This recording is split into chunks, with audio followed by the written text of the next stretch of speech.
কেরালাতে নতুন করে সরকার গঠন করবে কংগ্রেস। সবচেয়ে বেশি সিট পেয়েছে কেরালাতে কংগ্রেস। 140টা সিটের মধ্যে কংগ্রেস পেয়েছে 63, কংগ্রেস তার সহযোগীরা অ্যালায়েন্স পেয়েছে 102টা।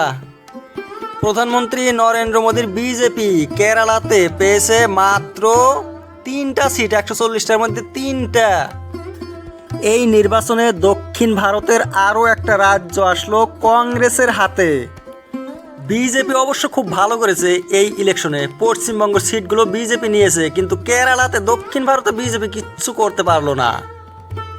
কংগ্রেসের উন্নতি বিজেপি বন্ধ করতে পারলো না। কংগ্রেস উন্নতি করেই আছে, বলছিল কংগ্রেস মুক্ত ভারত কোথায়। কর্ণাটকা তেলেঙ্গানার পরে এবার কেরালাও আসলো কংগ্রেসের হাতে। দক্ষিণ ভারত এসে গেছে কোথায়? কংগ্রেসের হাতে। মোদি কিন্তু সেখানে পা মেলতে পারে নাই। এর কিছু কারণ রয়েছে, একদম স্পষ্ট কারণ মোদি করে ধর্ম রাজনীতি, হিন্দু মুসলমান। কিন্তু কেরালা তামিলনাড়ু এইগুলো রাজ্যতে ধর্ম চলে না। তুমি কোন ধর্ম করবা করো, এই ধর্মর কথা রাজনীতিতে যোগ করো না। কেন?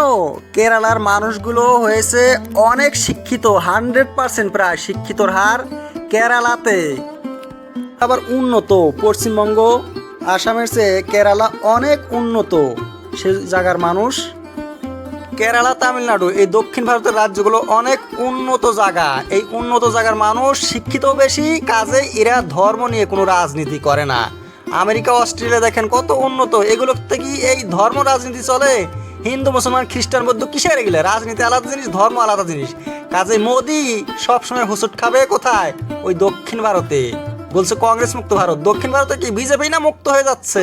যে রাজ্যে কোনো বাংলাদেশি নাই সে রাজ্যে মোদিরও কোনো সিট নাই। মুসলমানের জন্যই তো মোদি কয়টা ভোট পায়।